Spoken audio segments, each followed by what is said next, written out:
Bagarre entre serviteurs de l'église ou encore fidèles qui aboutissent au saccage de l'édifice, des querelles et procès entre modérateurs et vice-modérateurs pour ce qui est des églises protestantes et entre curés et vicaires s'agissant de l'église catholique. Des faits qui font depuis fort longtemps les choux gras de la presse et des commentaires dans les chaumières. Résultat des courses, des portes des chapelles sont scellées par des autorités administratives. Ces guerres interminables ont différentes sources, notamment la gestion financière. Le problème d'argent, le problème d'argent.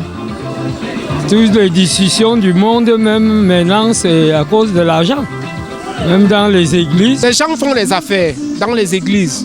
Les positions des premiers pasteurs, le second, ils discutent les femmes, ils discutent la caisse, ils discutent le leadership, bref, ils cherchent le pouvoir. L'être humain est naturellement orgueilleux et c'est souvent les luttes d'influence. Des réalités que le clergé ne nie pas. Quand il y a confusion, il ne peut pas manquer de conflit. Si ce que nous recevons à l'église n'est viré que dans la caisse de l'autre, bon, moi je saurais prêcher tous les jours et ne pas recevoir mes perdièmes. Parce que nous tous, nous vivons de notre fonction, de notre profession. Parfois c'est ça. Et si peut-être tu as un modérateur qui ne te considère pas, il y aura toujours ça. Ça c'est des réalités que nous vivons au jour le jour. Il y a aussi des questions existentielles. Si je suis dans une paroisse avec un autre collègue, si je ne suis pas de bonne moralité, il peut avoir des achoppements parce que je vais défendre mon intérêt en termes de revenus ou de soutien, on va le dire comme ça.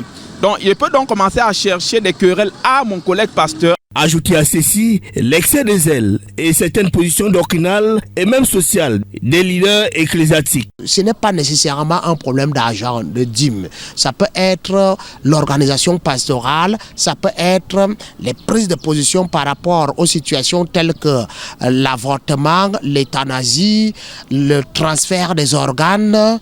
Et il y a beaucoup de choses qui peuvent amener des pasteurs à ne pas s'entendre. Toutes choses qui concourt à la multiplication des églises avec quasiment des pratiques similaires. La différence tient généralement sur une lettre dans la dénomination. À se demander si le bon Dieu que ces derniers disent servir est au courant de toutes ces batailles qui ternissent l'image de son église.